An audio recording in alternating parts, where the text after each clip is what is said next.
सभी साथियों को नमो नारायण। भगवान विष्णु उनके अवतार बृहस्पति देव को समर्पित होता है। यह सुख समृद्धि, वैवाहिक जीवन और विद्या प्राप्ति के लिए किया जाता है। इस व्रत को करने से और गुरुवार कथा सुनने मात्र से भगवान विष्णु प्रसन्न होते हैं और जीवन में सुख प्रदान करते। ये धर्म ज्ञान सुखशाली लाने के लिए किया जाता है। जिनके विवाह में बाधा आ रही हो, दाम्पत्य जीवन में परेशानी हो, या उनके लिए यह व्रत अत्यंत लाभकारी है। शास्त्रों में कहा गया है, जो भक्त गुरुवार को कथा को श्रद्धा से सुनता है उसे वही फल मिलता है जो कठिन पूजा पाठ से मिलता है। प्रिय साथियों, कथा को अंत तक अवश्य सुने।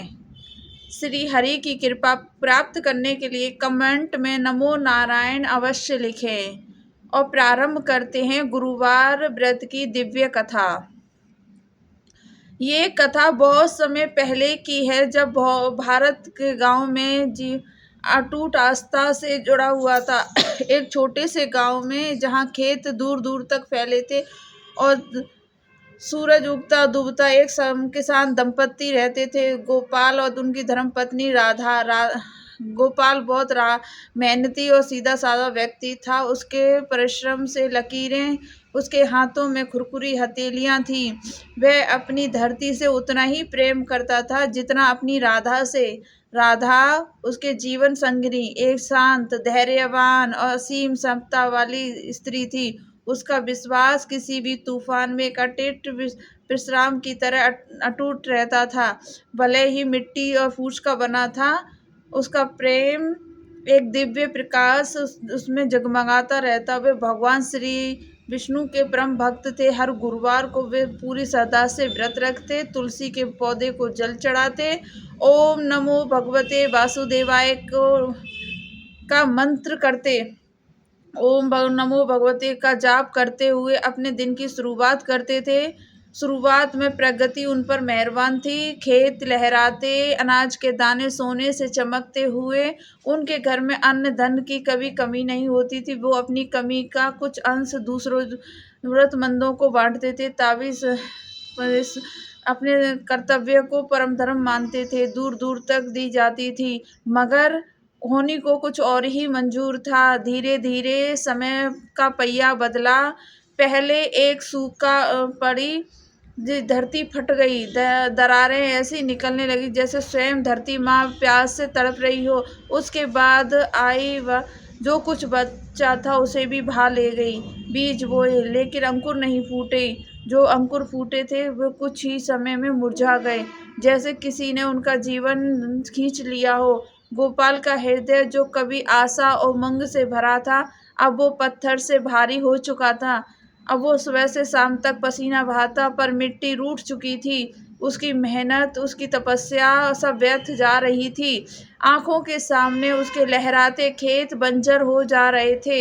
उसके पशु, जिनकी घराने की आवाज़ से घर गूंजता, भूखे प्यासे निर्बल होते जा रहे थे। उनकी आंखों में भी एक ऐसी उदासी छा गई थी जैसे मानो वो भी अपने मालिक का कष्ट समझ रहे हों। गोपाल का हृदय अपार कष्ट से भर गया था। ऐसा कष्ट जिस किसी से बयां नहीं कर सकता था। उसके होंठ सुल चुके थे, उसकी आंखें झुकी हुई कमर, वह दर्द साफ झलकता था। वह अपनी राधा को नहीं बताना चाहता था। वह कितनी गहरी निराशा में डूब चुका था। उसे डर था कि अपना ये मन बोझ हल्का किया तो राधा भी टूट जाएगी। वह नहीं चाहता था कि उसकी पत्नी, जो इतनी श्रद्धावान और धैर्यवान है, उसके दुख से और भी दुखी हो। हर रात जब राधा सो जाती, गोपाल चुपचाप उठकर बाहर बैठ जाता, तारों भरे आकाश को ताकता और मन ही मन भगवान से प्रार्थना करता, हे प्रभु, ये कैसी ही परीक्षा है। हमने तो कभी किसी का कोई अपराध नहीं करा, कोई बुरा नहीं किया, फिर ये कैसी तपस्या है। हमारी ये समस्याएं एक के बाद एक चली आ रही हैं। पर वह आंसुओं को भीतर ही सोख लेता था। एक दिन किसान के लिए उसके खेत, उसके पशु, उसकी संतान से भी कम नहीं होते हैं। उन्हें भूखा प्यासा देखना उसके मृत्यु से भी बढ़कर था। समय बीतता गया और दंपत्ति का और भी उन्हें कसता गया। घर में कोई अन्न का दाना नहीं था, चूल्हा जलाना मुश्किल हो गया था। बच्चे तो उनके थे नहीं, पड़ोस के बच्चों को भूखा देखकर उनका कलेजा फट जाता था। गोपाल ने साहूकार से कर्ज लिया, फसल ना होने से उसे चुकाने के लिए कोई रास्ता नजर नहीं आ रहा था। साहूकार के घर उसकी रातों की नींद हराम कर दी थी। एक दिन भयंकर गर्मी थी, जमी तप रही थी, आसमान से आग बरस रही थी। गोपाल सुबह से का खेतों में ईंट पत्थर हटाकर मिट्टी को पलटने की कोशिश कर रहा था, इस उम्मीद में शायद कहीं से थोड़ी नमी मिल जाए। सब व्यर्थ था, उसके शरीर में ऊर्जा का एक कण भी नहीं बचा था। प्यास से गला सूख रहा था, भूख से पेट में मरोड़ उठ रही थी। सूरज ढल रहा था और उसकी किरणें अब कुछ ही गर्म सी लग रही थी। गोपाल अपने ही हाथों से लगाए गए एक सूखे पेड़ के नीचे बैठ गया। उसका सर भारी था, आंखें शून्य। जीवन में कभी उसने ऐसी हार महसूस नहीं की थी। उसका हृदय की हर कोने में एक निराशा कर गई थी। तभी उसके मुंह से एक मी आवाज के साथ एक शब्द निकला जो उसके भीतर भीतर सो रहा था। आज वो शब्द का क्या भगवान सच में सुनते हैं? उसकी आवाज में बेबसी थी। एक तरफ थी ये भगवान से शिकायत का नहीं, ये घायल आत्मा की चीख थी जो ईश्वर से प्रेषित एक छोटा सा संकेत, आशा की किरण मांग रहा था। जब वह घर लौटा तो राधा ने उसके चेहरे पर छाई गहरी उदासी को माप लिया। वह जानती थी कि गोपाल किस अग्नि परीक्षा से गुजर रहा है। वह धीमे कदमों से उसके पास आई, उसके कंधे पर हाथ रखा, उसकी आंखों में झांका और फिर धीरे से धैर्य पूर्वक गहरी श्रद्धा के साथ बोली, स्वामी, आप क्यों इतना व्याकुल हो रहे हैं? भगवान विष्णु अपने भक्तों की परीक्षा लेते हैं, ये उनका स्वभाव है। वो हमें परखते हैं। वो विपरीत परिस्थितियों में हमारा विश्वास कितना अटल रहता है। क्या हम भूल गए ध्रुव को? उनकी परीक्षाओं के बाद ही प्रभु का अलौकिक प्रेम मिला। और राधा के शब्द गोपाल के लिए ठंडे पानी के समान थे। उसके हृदय को कुछ देर के लिए शांति मिली। अंदर का घाव फिर भी गहरा था।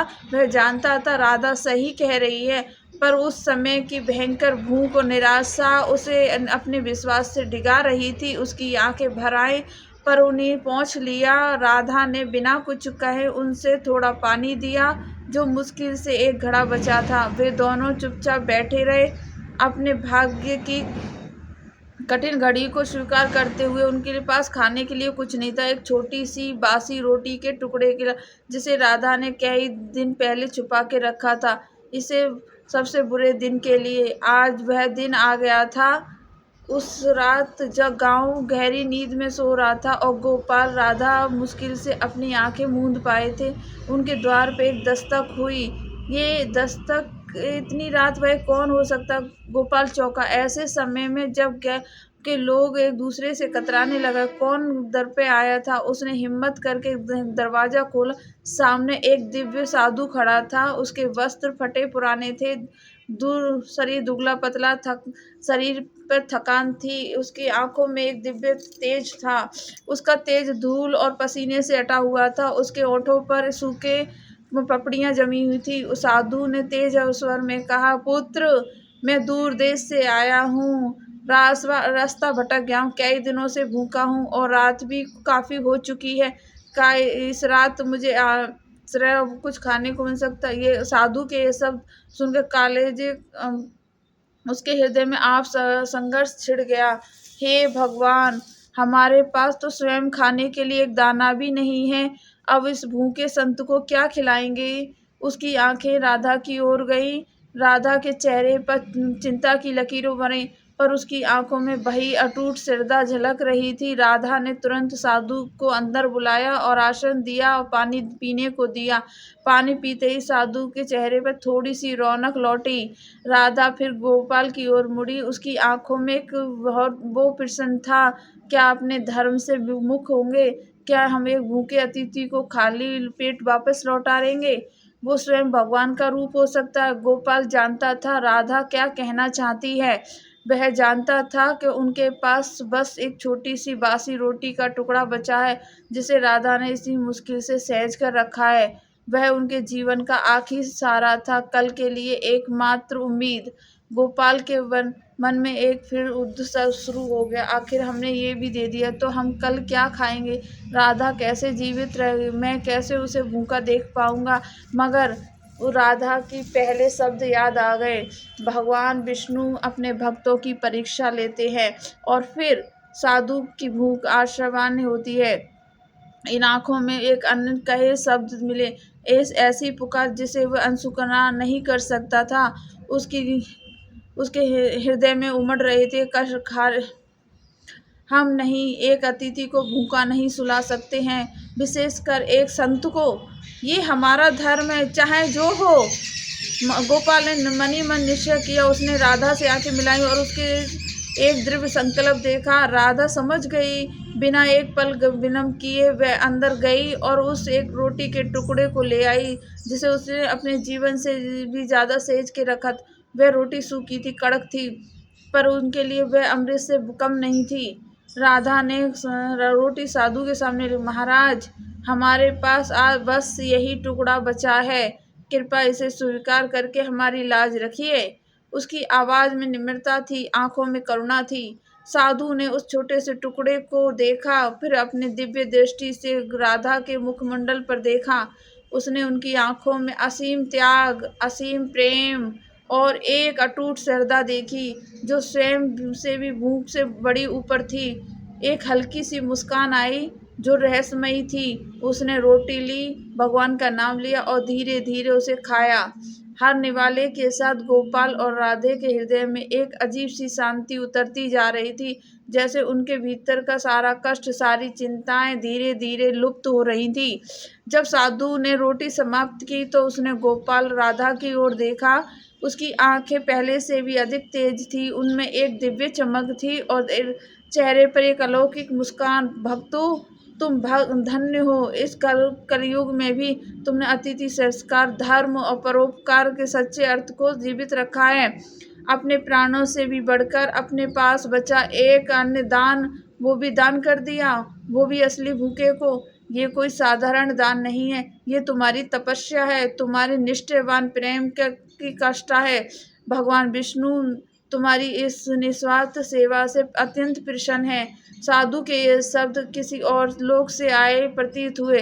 उनके साथ साधु का शरीर जगमगा उठा। गोपाल और जवान हिचक के रह गए। उनकी आंखों के सामने साधु का रूप धीरे धीरे बदलने लगा। उसकी झुर्रियां मिट गईं, वस्त्र दिव्य हो उठे और पुण्य एक अद्भुत प्रकाश निकलने लगा।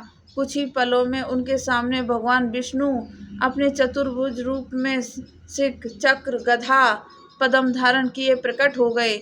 उनके मुखमंडल पर एक दिव्य मुस्कान थी जो पूरे कुटिया को प्रकाशित कर रही थी।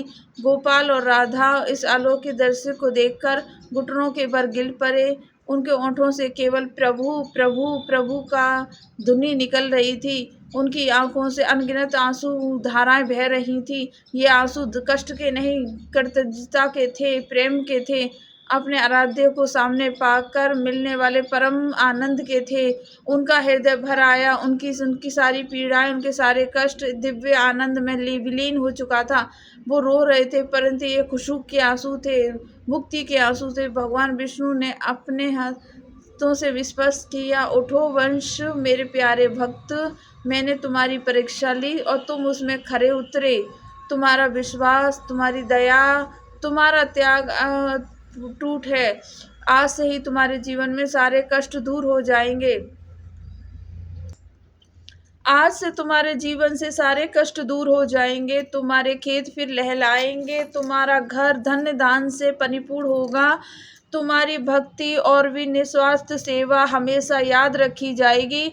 भगवान विष्णु ने आशीर्वाद दिया और फिर एक दिव्य प्रकाश के साथ वो अंतर ध्यान हो गए। कुटिया में फिर से अंधेरा छा गया, पर गोपाल के मन में एक गहरा प्रकाश भर चुका था। उनके हृदय में एक किसी प्रकार की कष्ट नहीं था, केवल पवित्र शांति और कृतज्ञता थी। वो रात भर भगवान को आशीर्वाद और उनको याद करते रहे।